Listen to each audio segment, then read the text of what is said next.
Hello students, नित्यम classes में आपका स्वागत है। और मेरे साथ आप पढ़ रहे थे क्लास 12th भौतिक विज्ञान, और जिसमें हमने प्रीवियस वीडियो में क्वांटाइजेशन ऑफ चार्ज और कूलॉम्स लॉ पर हमने न्यूमेरिकल किए थे। तो उसी कड़ी में आज जो नेक्स्ट है हमारे पास वो है अध्यारोपण के सिद्धांत के ऊपर न्यूमेरिकल।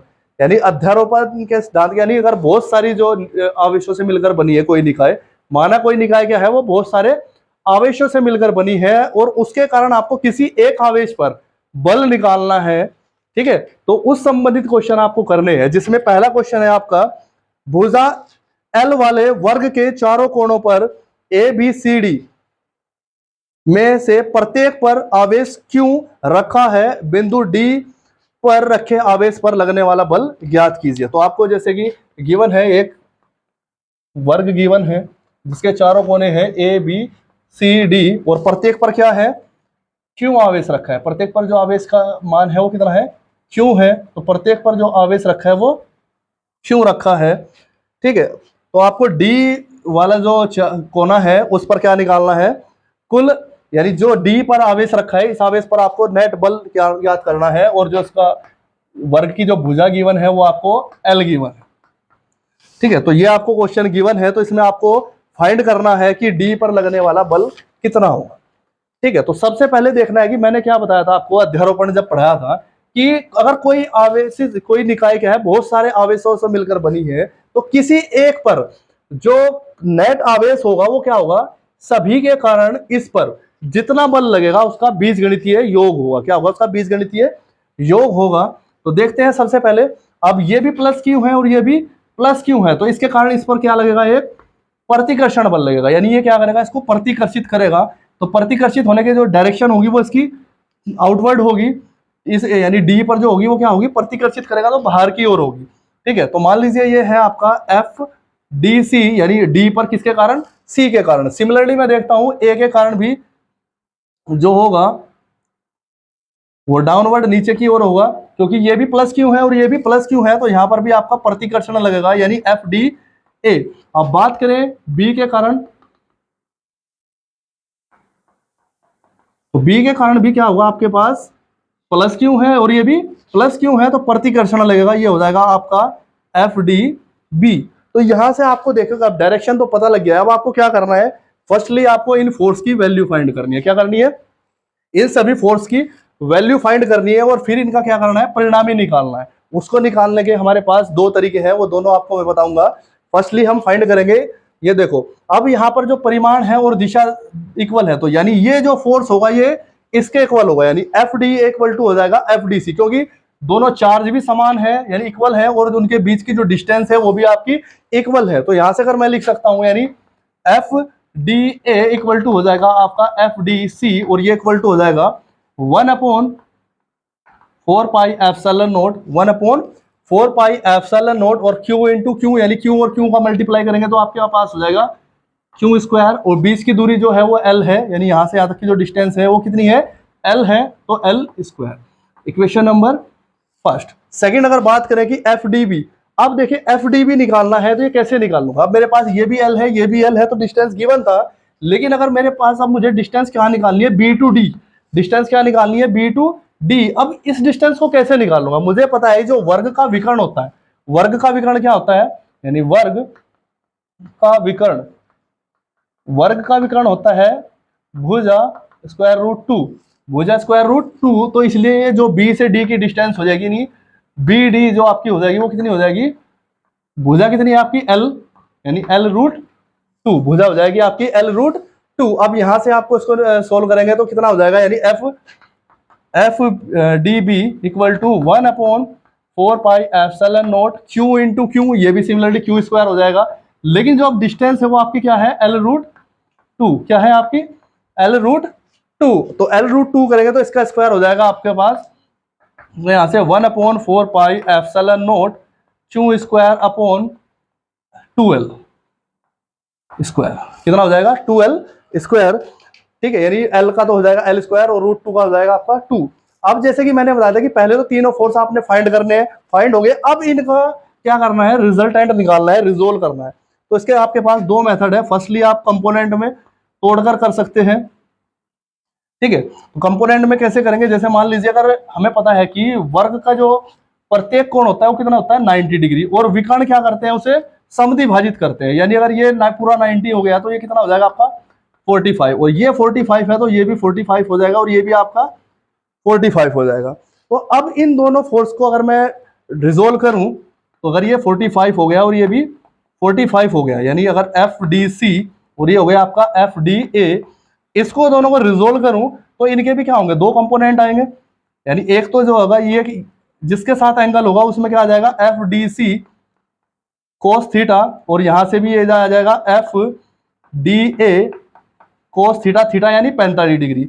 अब बात करूंगा जो ये दोनों घटक होंगे, ये क्या हो जाएगा एफ डी सी साइन 45, और ये हो जाएगा एफ डी ए साइन 45। अब दोनों क्या है, देखो हमने अभी निकाला है कि F D A D C दोनों इक्वल है, तो दोनों इक्वल है तो ये कंपोनेंट क्या है इक्वल है, और साइन में अपोजिट है तो दोनों क्या हो जाएंगे कैंसिल हो जाएंगे। और कैंसिल होने के बाद जो हमारा नेट होगा तो वो इसके अलोंग मिलेगा, यानी एफ डी भी हमें पहले ही था, तो तीनों जो होंगे घटक एक ही डायरेक्शन में हो जाएंगे। तो एफ इक्वल टू हो जाएगा आपका एफ डी सी कोस 45, यानी जो नेट होगा F D C cos 45 plus F D A cos 45 और प्लस एफ डी बी।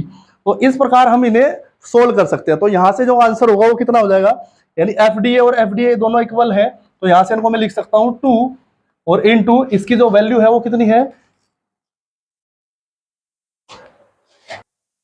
जैसे कि देखिए अब मैं इनकी वैल्यू रखूं, यानी एफ डी ए और एफ डी सी दोनों इक्वल हैं, तो 1 + 1 कितना हो जाएगा आपका, नहीं एफ इक्वल टू 2 और इनटू इसकी वैल्यू कितनी है 1/4 pi epsilon naught Q square upon L square, और कोस 45 की जो वैल्यू होती है वो कितनी होती है 1/√2, और साथ में क्या बचता है एफ डी बी, तो एफ डी बी की जो वैल्यू है वो कितनी है 1/4 pi epsilon not into Q square upon 2l square. तो यहां से जो चीज यानी कॉमन हो सकती है वो हम यहां से कॉमन करेंगे तो क्या हो जाएगा 1/4 पाई एप्सिलॉन नॉट कॉमन हो जाएगा, क्यू स्क्वायर कॉमन हो जाएगा, और साथ में एल स्क्वायर कॉमन हो जाएगा। तो यहाँ से अगर मैं इससे डिवाइड करूंगा √2 से 2 को, तो यहाँ पे क्या बचता है आपका पास √2 और प्लस यहाँ से बचता है 1/2। तो इस प्रकार जो यानी डी पर नेट फोर्स होगा उसका जो मैग्नीट्यूड होगा वो कितना होगा 1/4 pi epsilon naught Q square upon L square into √2 plus 1/2। अगर बात करें ये फोर्स रिजोल्यूशन मेथड था, अगर सेकंड मेथड से मैं इसको सोल्व करूं तो सेकंड मेथड से कैसे सोल्व करेंगे इसको,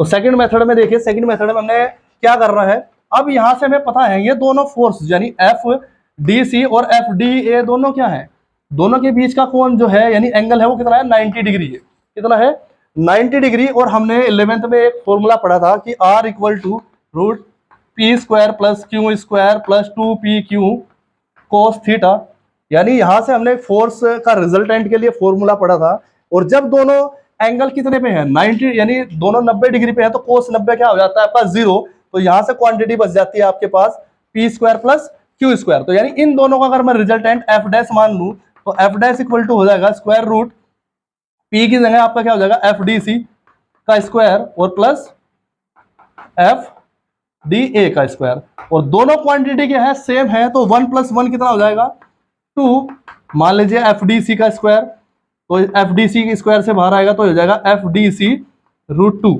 ठीक है, तो यानी जो एफ डैश आ गया है वो एफ रू, अब दोनों परिणामी इनके कारण दोनों की डायरेक्शन एक होने के कारण जो परिणामी होगा यानी एफ वो इक्वल टू हो जाएगा इन दोनों के सम के, यानी F dash plus F D B.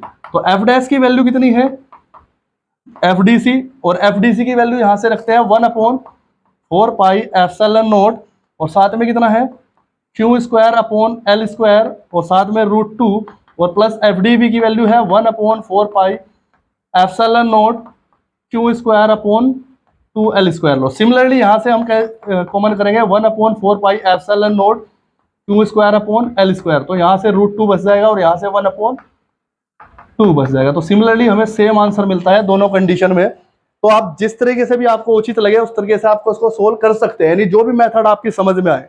ठीक है, तो पहले तो आप रिजोल्यूशन मेथड है और दूसरा क्या है आपको एक फॉर्मूला गिवन है, उस फॉर्मूले से आप इनको सोल्व कर सकते हैं।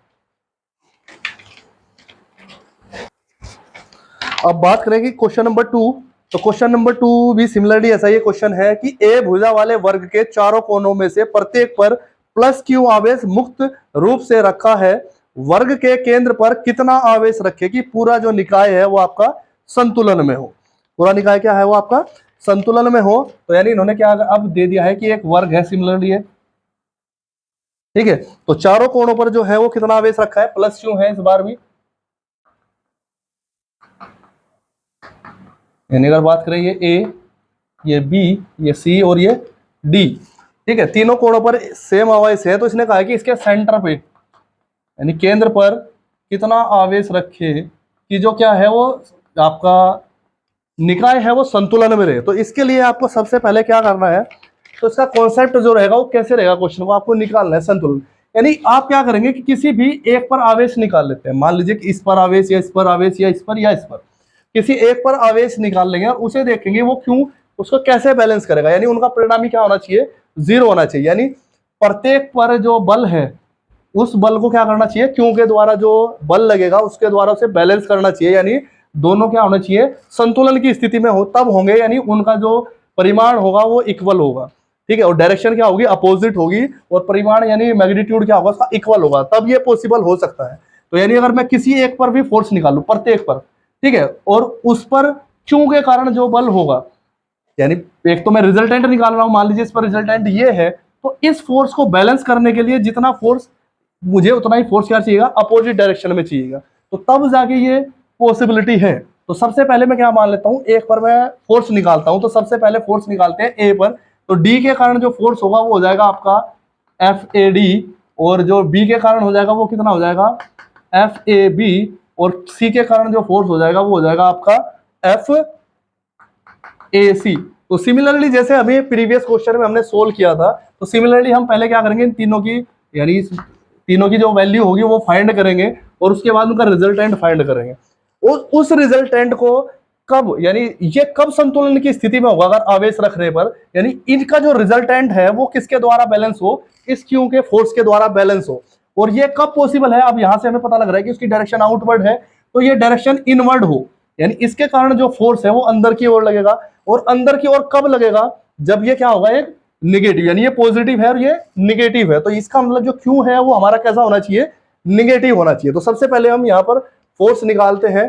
तो सिमिलरली पहले जैसे हमने निकाला, तो यहां से एफ ए डी किसके इक्वल हो जाएगा, F A D equal to हो जाएगा F A B equal to 1/4 pi epsilon naught Q square upon A square, Q square upon A square.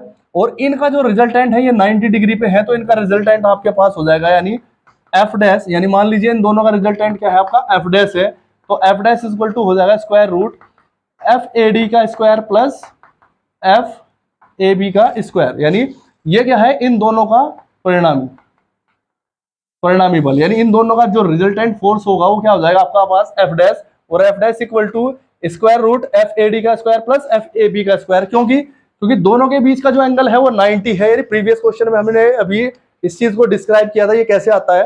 तो यहां से अगर मैं दोनों की देखूं एक ही चीज है, तो 1 + 1 कितना हो जाएगा 2, और एफ ए डी का स्क्वायर, या फिर बात करें तो ये कितना हो जाएगा √2 एफ ए डी, ठीक है, एफ ए डी। और यहां से जो एफ ए सी है, तो यानी इसका मतलब जो ए पर परिणामी बल वो कितना हो जाएगा, यानी वो हो जाएगा आपके पास, या फिर हम सीधे से कह सकते हैं कि ये संतुलन की स्थिति में क्या होगा, संतुलन की स्थिति में क्या होगा, इन दोनों बलों का और इसका, यानी मान लीजिए ये आप क्या है एफ ओ, इन दोनों यानी तीनों फोर्स का जो परिणामी होगा वो कितना होगा, 0 होगा। अगर संतुलन की स्थिति में है तो तीनों का जो परिणामी होगा वो कितना हो जाएगा 0, यानी F A C plus F dash और plus F O equal to 0। तो यहां से वैल्यू रखेंगे एफ ए सी कितना हो जाएगा आपके पास, यहां से यहां तक का जो डिस्टेंस यानी 1/4 pi epsilon not 1/4 pi epsilon naught Q square upon, अब डिस्टेंस कितनी हो जाएगी, वर्ग का विकर्ण, और वर्ग का विकर्ण क्या होता है भुजा रूट 2, यानी हो जाएगा यहां से आपके पास 2a स्क्वायर और प्लस एफ डैश की वैल्यू कितनी है, वो है √2 एफ ए डी, और एफ ए डी की वैल्यू है हमारे पास ये 1/4 पाई एप्सिलॉन नॉट और Q square upon A square और प्लस एफ ओ की बात करें, अब इन दोनों के बीच का जो बल है वो निकालना है, तो वो कितना हो जाएगा 1/4 pi epsilon note 1/4 pi epsilon note Q और क्यू, यानी कितना हो जाएगा क्यू क्यू और अपॉन डिस्टेंस। अब डिस्टेंस देखिए ये क्या है कि वर्ग के विकर्ण क्या करते हैं, एक दूसरे को समधि भाजित करते हैं। अगर ये पूरा आपके पास जो था वो कितना था, ये a√2 था, कितना था a√2, अगर मैं इसको हाफ करूंगा तो ये कितना हो जाएगा √2 से इसको करेंगे तो यानी a/√2 कितना हो जाएगा a/√2 और इसका स्क्वायर यानी a/√2 का स्क्वायर और इक्वल टू 0।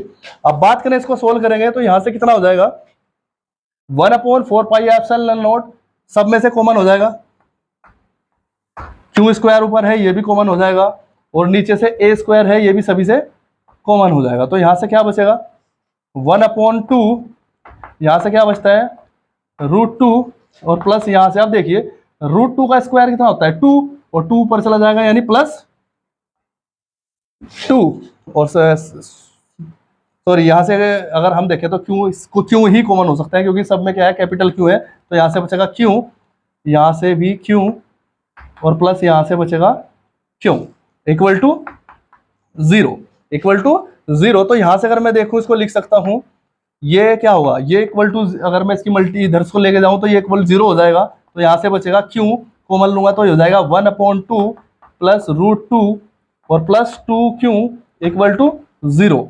अब इसको इधर देखते हैं, अब यहां से क्या हो जाएगा 2q को एक साइड रखता हूं, इसको मैं दूसरी साइड लेके जाऊंगा तो प्लस का क्या हो जाएगा -q इंटू 1/2 प्लस √2 और यहां से अगर मैं q की वैल्यू निकालूं तो q हो जाएगा आपका पास ये 1 कहां चला जाएगा डिवाइड में यानी q/2, यहां से अगर मैं 2 एलसीएम लूं तो क्या कितना हो जाएगा 1 + 2√2 यानी -q/4 1 + 2√2। यहां पर जो आपका आवेश होगा यानी कितना आवेश होगा वो होगा -q/4 1 + 2√2 कूलम।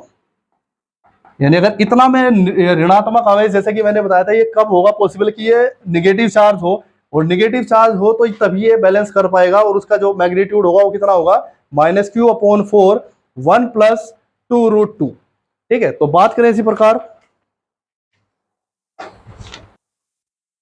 अब इसी प्रकार क्वेश्चन नंबर 3 देखते हैं। तो क्वेश्चन नंबर 3 क्या है आपका, वो है एल भुजा के एक समबाहु त्रिभुज के कोणों पर बिंदु आवेश चित्र अनुसार रखे हैं, त्रिभुज के केंद्रक O पर +q आवेश पर परिणामी बल व दिशा ज्ञात करनी है। उसमें दिया है एक समबाहु त्रिभुज है आपके पास, समबाहु त्रिभुज है आपके पास A B C या फिर ऐसे लिख सकते हैं A B C चित्र अनुसार। ठीक है, और उसमें क्या है प्रत्येक कोण पर कितना रखा है +q चार्ज रखा है, कितना रखा है +q चार्ज रखा है और इसके केंद्रक O पर जो चार्ज है वो क्या है कैपिटल Q है प्लस, तो इस पर लगने वाला आपको बल निकालना है कितना होगा, और इसकी जो भुजा है प्रत्येक भुजा कितनी है वो L है, यानी प्रत्येक भुजा यहां से यहां तक और ये कितनी है L है। तो इस प्रकार आपको फाइंड करना है कि कैसे निकालें। सबसे पहले अब देखिए फोर्स निकालने के लिए हमारे पास क्या होता है formula F = 1/4 pi epsilon not Q1 Q2/r²। ठीक है, तो सबसे पहले तो हमारे पास दो आवेश का परिमाण हमें पता होना चाहिए और उनके बीच की डिस्टेंस पता होनी चाहिए। ठीक है, तो सबसे पहले हमें देखते हैं कि देखो अगर किसी के भी इसके कारण मैं निकालता हूं तो आवेश तो सभी में मेरे पास है लेकिन इनकी डिस्टेंस मेरे पास नहीं है, तो सबसे पहले मुझे क्या निकालनी है दूरी निकालनी। तो दूरी से पहले मैं अगर बात करूं, मैं डायरेक्शन की बात करता हूं, तो ये भी प्लस है और ये भी प्लस है, तो दोनों समान प्रकृति के यानी सजातीय आवेश है, तो उनके बीच क्या लगेगा प्रतिकर्षण बल। तो अगर मैं FC की बात करूं तो वो इस डायरेक्शन में हो जाएगा। अब बात करूं FB की, FB क्या होगा वो भी प्लस और प्लस के कारण प्रतिकर्षण है तो ये भी दूसरी साइड में हो जाएगा FB, और ये प्लस है और ये भी प्लस है तो प्लस के कारण इस पर भी प्रतिकर्षण लगेगा तो इसकी डायरेक्शन हो जाएगी FA। तो अब हमारे पास जो मिलता है वो परिणामी इस टाइप से मिल जाएगा, इसको मैं दूसरी साइड में लिखता हूं यानी FB FC FA। अब इसको रिजोल्व कैसे करेंगे, इसका परिणामी कैसे निकालेंगे। ठीक है, तो अगर मैं देखूं इन दोनों का अगर मैं परिणामी निकाल लूं तो वो कहीं ना कहीं इस डायरेक्शन में होगा, यानी इन दोनों का परिणामी F' मान लेता हूं। अब देखिए एफ डैश और एफ ए दोनों क्या है, अपोजिट है, अपोजिट डायरेक्शन में है, तो अपोजिट डायरेक्शन में जो इनका परिणामी होगा वो इनके क्या होगा, बीजगणितीय योग के इक्वल हो जाएगा। यानी अपोजिट डायरेक्शन में है तो ये क्या होंगे, माइनस हो जाएंगे।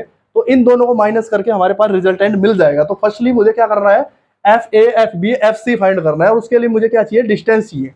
तो डिस्टेंस सबसे पहले अगर मैं डिस्टेंस निकाल लूं, मान लीजिए यहाँ पे डी, तो ये ट्रायंगल हो जाएगा आपका, तो in triangle A C D.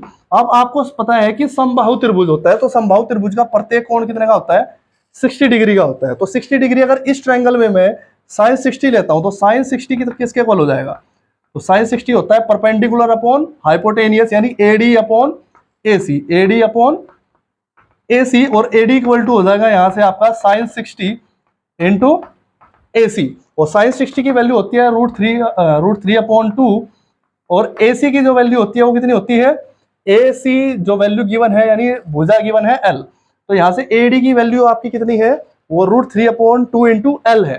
ठीक है, तो यहाँ से आपको AD की डिस्टेंस मिल गई, लेकिन आपको चाहिए क्या है, AO, और हमें पता है कि केंद्रक की जो डिस्टेंस होती है वो, सॉरी, केंद्रक की जो प्रत्येक कोण से डिस्टेंस होती है वो इक्वल होती है, यानी A से O की डिस्टेंस, B से O की, और C से O की जो डिस्टेंस होगी वो इक्वल होगी। लेकिन कैसे निकालते हैं, तो हमें एक चीज पता है, जो केंद्रक है, केंद्रक जो है इस मध्यिका को किसने अनुपात में डिवाइड करता है, यानी केंद्रक मध्यिका को 2:1 में विभाजित करता है। कितने में करता है, 2:1 में विभाजित करता है। तो इसका मतलब मुझे टोटल हिस्से कितने हो गए, 2 + 1 3, तो 3 में से कितना पार्ट चाहिएगा, 2/3, यानी इसका मतलब AO equal to BO equal to CO equal to हो जाएगा आपका 2/3 किसका, AD का। तो यहां से आ जाएगा आपका 2/3 √3/2 इंटू L, तो 2 से 2 कैंसिल होगा, इससे को कैंसिल करेंगे तो √3, यानी यहां से आ जाएगा L/√3, कितना आ जाएगा, L/√3। तो इस प्रकार हमने डिस्टेंस तो निकाल ली है, लेकिन इसका दूसरा मेथड भी अगर हम निकालना चाहें, क्योंकि अब देखो ये डिस्टेंस है, अगर ये हमें यही निकालना है तो ये क्या करेगा, इसको कितने पार्ट्स में डिवाइड करेगा। अगर मैं मान लेता हूं ये एंगल कितना हो जाएगा, 30 डिग्री, तो 30 से मैं इसको यहां से इसको फाइंड करूंगा और टोटल में से इसको माइनस कर लूंगा। दूसरा तरीका ये है, लेकिन इजी मेथड जो है, अगर आपको कंफ्यूज नहीं होना है तो ये है, यहाँ से हम इसको फाइंड कर सकते हैं। तो L/√3। अब हमें डिस्टेंस पता लगी है, तो हमें अब फोर्स निकालना है। अब देखो तीनों की जो मैग्नीट्यूड होगा वो इक्वल होगा, क्योंकि डायरेक्शन भी सॉरी डिस्टेंस भी सेम है और दोनों चार्जेस भी सेम है, यानी दोनों आवेश की मात्राएं भी समान है और बीच की जो डिस्टेंस है वो भी इक्वल है। तो यहां से हम लिख सकते हैं FA equal to FB equal to FC। इसकी जो वैल्यू आएगी वो कितनी आ जाएगी आपकी, 1/4 पाई एप्सिलॉन नॉट, और यहाँ से चार्ज Q है और यहाँ पे प्लस Q है, यानी Q इंटू Q, और डिस्टेंस अपॉन L/√3 का स्क्वायर। तो यहाँ से हो जाएगी 1/4 पाई एप्सिलॉन नॉट, और ये ऊपर चला जाएगा, यानी 3 Q अपॉन L²। तो यहां से अगर अब हमें क्या करना है, सबसे पहले किसका परिणामी निकालना है, यानी FB और FC का परिणामी निकालना है। किसका परिणामी निकालना है, FB और FC का परिणामी फाइंड करेंगे, यानी FB व FC का परिणामी। मान लीजिए वो क्या है आपके पास, F डैश है, तो F डैश का जो फॉर्मूला हो जाएगा वो कितना हो जाएगा, यानी अगर रिजल्टेंट की बात करें अगर इसका, तो इनके बीच का कोण मान लीजिए यहां से कितना होगा आप, ठीक है, तो वो कितना होगा, अगर ये कोण अगर 60 है, ठीक है, या फिर ये कह सकते हैं ये एंगल 60 है तो ये कितना हो जाएगा 30, और ये 30 है तो ये भी कितना हो जाएगा 30, और एक ट्रायंगल्स के जो एंगल का सम होता है वो कितना होता है 180 होता है, 30 + 30 60, तो ये कितना हो जाएगा आपका पास 120। जब ये 120 हो जाएगा तो ये भी कितना हो जाएगा 120। तो इसका मतलब दोनों के बीच का जो एंगल है वो कितना है 120 है, कितना है 120। तो यहां से अगर मैं अब रखूं, यानी FB का स्क्वायर प्लस FC का square plus 2 FB FC cos 120, यानी cos 120। तो अब देखो दोनों इक्वल हैं, तो यानी इसको मैं रख सकता हूँ, FC को FB की वैल्यू रख सकता हूँ, तो यानी FB का स्क्वायर प्लस FB का स्क्वायर प्लस 2 1, और यानी अगर मल्टीप्लाई करूंगा FB इंटू FB क्या हो जाएगा, FB का स्क्वायर, और cos 120 की जो वैल्यू होती है -1/2।